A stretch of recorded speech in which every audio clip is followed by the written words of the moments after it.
Bonjour à tous et à toutes, nous arrivons au terme de ces cours sur les microzymas. 10e et dernier cours, et aujourd'hui je vais aborder la question épineuse, on va dire, des virus. On va commencer par un petit peu d'histoire, avec une vision très objective, n'est-ce pas, de Wikipédia. La guerre franco-allemande, parfois appelée guerre franco-prussienne ou guerre de 1870, oppose du 19 juillet 1870 au 29 janvier 1871 la France et les États allemands coalisés sous l'égide de la Prusse. Elle se solde par la défaite française et la victoire éclatante des États allemands qui s'unissent en un empire allemand, proclamé au château de Versailles le 18 janvier 1871. La victoire entraîne l'annexion par le Reich du territoire d'Alsace-Moselle, dit Alsace-Lorraine, et l'affirmation de la puissance allemande en Europe au détriment de l'Autriche-Hongrie et de la France. La défaite de Sedan et la capitulation de Napoléon III provoquèrent le 4 septembre 1870 la chute du Second Empire, l'exil de Napoléon III et la naissance en France d'un régime républicain pérenne avec la Troisième République. Cela généra pour longtemps en France un sentiment de frustration qui contribua à l'échec du pacifisme et plus tard à l'entrée du pays dans la Première Guerre mondiale. Fin de citation. C'est à cette occasion que Louis Pasteur, profondément choqué par la défaite, propose un changement radical du paradigme médical qui va rapidement se mondialiser. Par ce biais, il redore le blason français qui en a bien besoin. Le mythe du microbisme qu'il met en avant considère que les maladies sont provoquées par une agression de notre organisme par des agents microscopiques venant de l'extérieur. Il est hallucinant de constater que pratiquement personne de nos jours ne remet cette conception en doute, ni les scientifiques, ni les médecins, et encore moins les politiques ou les médias. Ce dogme, cette foi religieuse, et je pèse mes mots, est venu supplanter toutes les religions dans le monde entier, au sens passer au-dessus d'eux. Quand nous savons que pour les chrétiens, le Créateur est avant tout amour, comment comprendre aujourd'hui que ces chrétiens portent des masques, respectent les règles délirantes de distanciation sociale qui détruisent l'amour et la fraternité entre humains, abandonnent les vieillards dans les EHPAD et courent après le vaccin? Comment peut-on entendre le pape François recommandant le vaccin au lieu de s'ériger en champion du bon sens? Ce créateur aurait donc créé ces méchantes bébêtes pour sadiquer et tuer ses créatures? C'est vraiment du n'importe quoi. Le pape, souverain du Vatican, n'aurait-il pas pu s'élever contre ce délire pandémique moderne? Il faut choisir, croire au virus ou croire en Dieu. Et le professeur Béchamp ne mâche pas ses mots. À l'occasion de la fin de ses fonctions de doyen à la faculté de Lille, il proclame « Le microbisme est une doctrine fataliste monstrueuse, puisqu'il suppose qu'à l'origine des choses, Dieu aurait créé les germes des microbes destinés à nous rendre malades. » Fin de citation. Mais il l'a échappé belle. Les évêques à l'époque ont tenté de faire un autodafé de son livre sur les microzymas. Mais rien n'arrête Pasteur. Son toupet infernal, son sens du marketing publicitaire, le soin qu'il a pris à lécher les bottes des grands de ce monde lui permettent toutes les audaces. Sa théorie lui procure immédiatement la gloire humaine et la richesse. Il n'a pas le moindre scrupule pour cambrioler les notes de travail laissées par ses confrères sur les paillasses de leur laboratoire afin de s'attribuer leurs idées et leurs résultats, ou pour prétendre avoir été le premier à avoir eu telle ou telle idée alors que l'Académie des sciences possède tous les comptes rendus correspondants, datés et publiés, reproduits dans les bibliothèques du monde entier, prouvant qu'il n'est qu'un plagiaire. Et c'est la course au vaccin et à toute une aventure qui a passionné la société de l'époque. Par la même occasion, le capitalisme naissant est totalement disculpé de sa responsabilité par rapport à l'état sanitaire lamentable de la population. Oui, mais voilà, si l'on retrouve des bactéries dans certaines maladies, comme on retrouve des mouches autour d'un tas de fumier, il n'en est pas de même pour toutes les maladies. Comment généraliser la fameuse théorie de la petite bébête? Un conte de sorcier. Les successeurs de Pasteur ont alors inventé un nouvel agresseur invisible, le virus.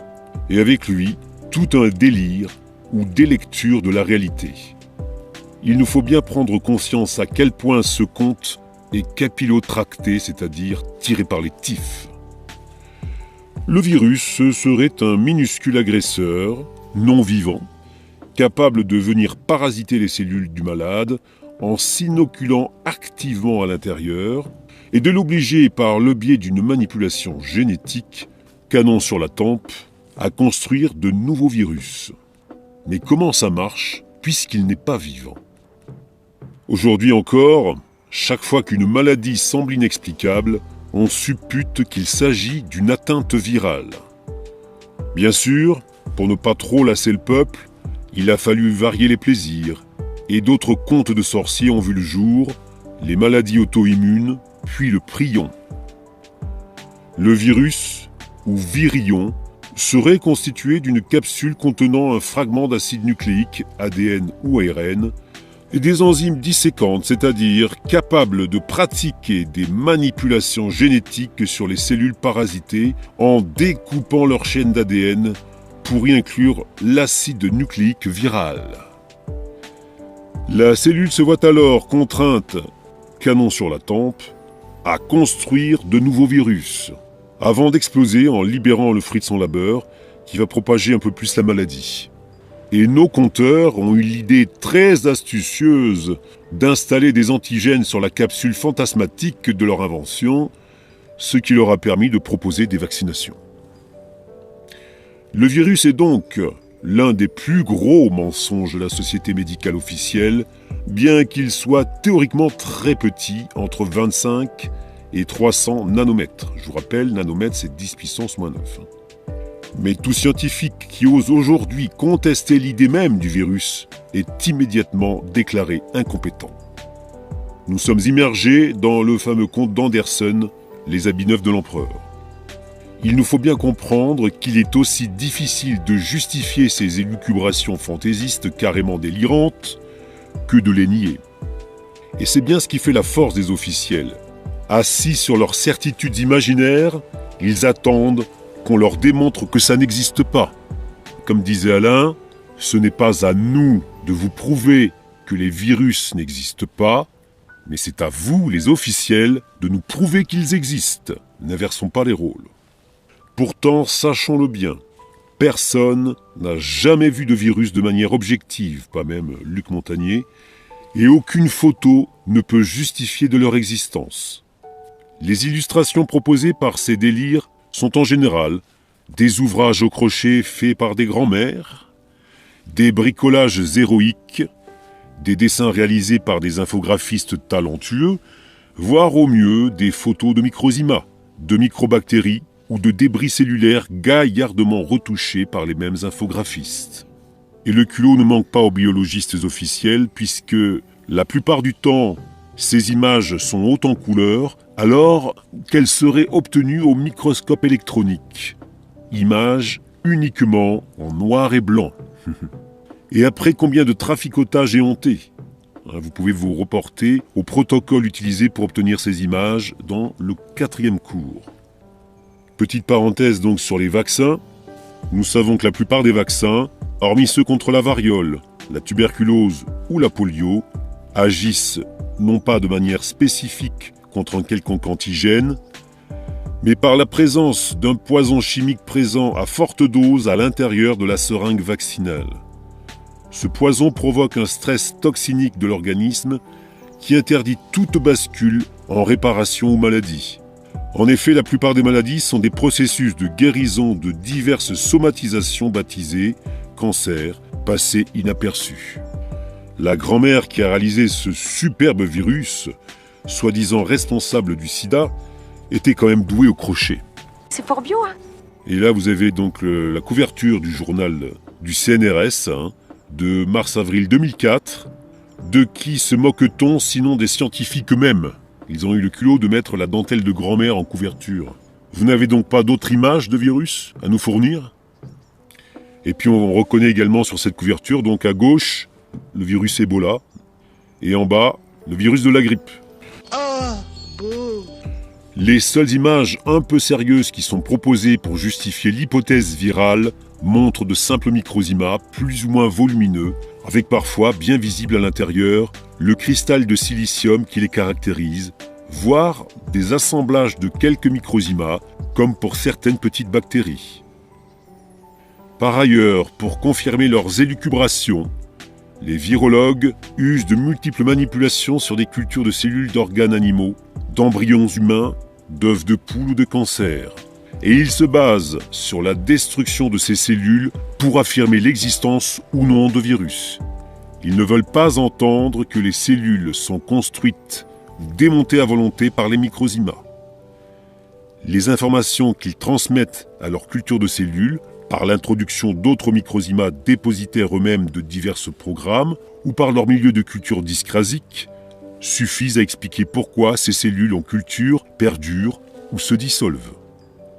Encore une fois, ce qu'ils baptisent virus ne sont en fait que des microzymas, nanobes, ou des microbactéries bâties par les microzymas. Donc ici sur ces photos on voit des rotavirus vus au microscope électronique, de magnifiques microzymas. Et sur celle-ci, le virus de la grippe, représentation variable d'un infographiste à l'autre. En fait, tous ces travaux ont pour base des a priori fondés sur le refus obstiné de prendre en compte la réalité de ce qu'est la vie et son organisation à l'échelle microscopique. Nous savons depuis le 19e siècle, grâce aux travaux du professeur Antoine Béchamp, que toute vie, végétale, animale ou humaine, repose sur la réalité des microzymas.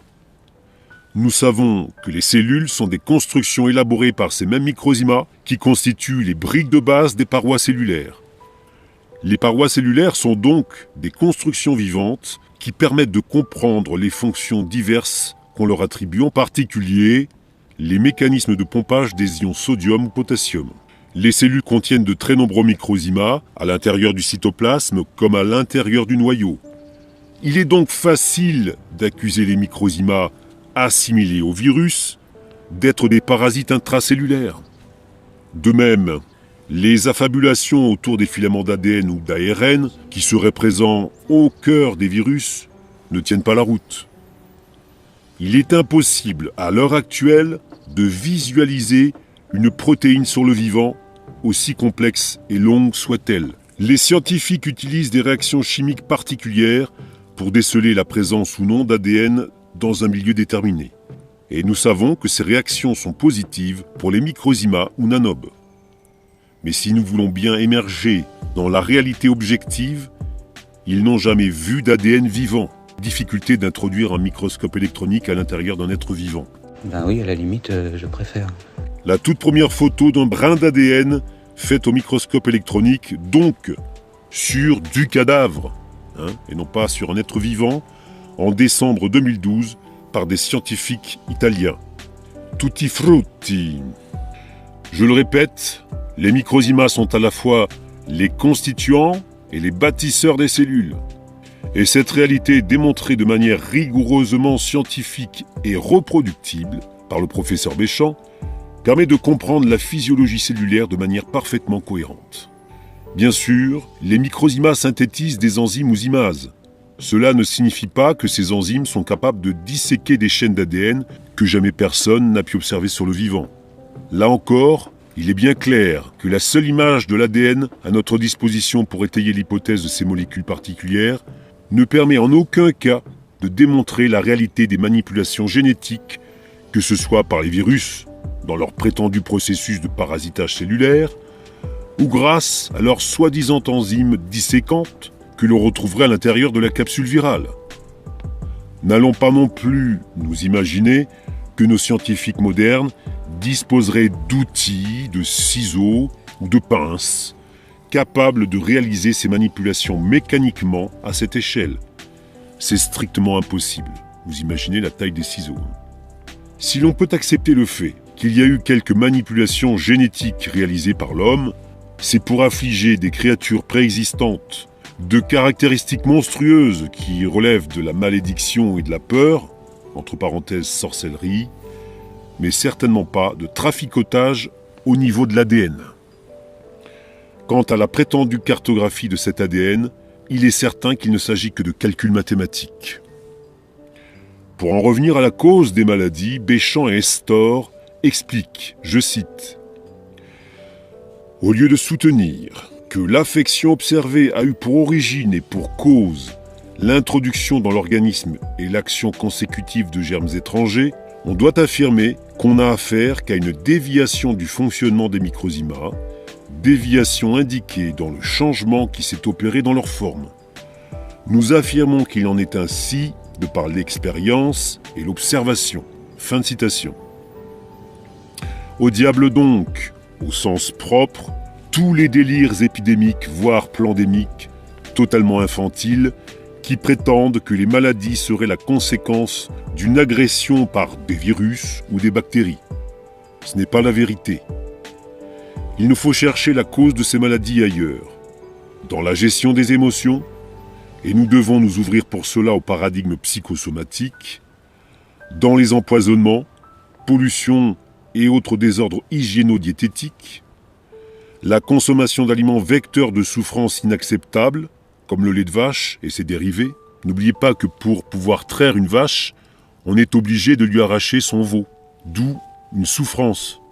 Les additifs dans les aliments industriels, un manque d'aération et d'ensoleillement, vive le confinement, l'onanisme, les excès en tout genre, la qualité de l'eau que nous utilisons pour boire et faire la cuisine, javel, aluminium, calcaire inassimilable, etc. Dans les carences, en vitamines, en fibres, légumes, en oligo-éléments, en eau propre, en sucre, en matières grasses de qualité, en protéines, etc. N'oubliez pas que les microzymas ont besoin d'énergie pour fonctionner. Ce qui ne veut pas dire pour autant que l'on vous encourage à consommer du sucre. N'oublions jamais que la médecine est d'abord un art, même si elle s'appuie sur quelques données scientifiques. Et cet art est construit avant tout sur la relation humaine entre le médecin et le malade. Hippocrate et saint Hildegarde de Bingen disaient « Il n'y a pas de maladie, mais des êtres malades ». N'oublions pas non plus que Pasteur s'est converti en quelque sorte sur son lit de mort. Qui se souvient de cette affirmation de Pasteur à son ami le docteur Renon ? Bernard avait raison, le microbe n'est rien, c'est le terrain qui est tout. S'il n'accepte pas de reconnaître le génie de Béchamp, qui est son contradicteur majeur, il reconnaît néanmoins que ces théories ne sont que des hypothèses non fondées. C'est déjà pas si mal. La vie est belle. Elle a pour finalité la joie et l'amour authentique. Non pas le désir de s'approprier un être, une chose, des biens ou des 0 et des 1 sur un écran informatique, mais le don de soi à l'être aimé, dans le respect de nos différences, dans la liberté et dans la conscience. Voilà. Fin donc de ces cours sur les microzymas. La prochaine fois, j'aborderai un question-réponse. Je vous remercie beaucoup pour m'avoir suivi dans cette aventure passionnante des microzymas. Donc faites attention à votre terrain et prenez soin de votre âme.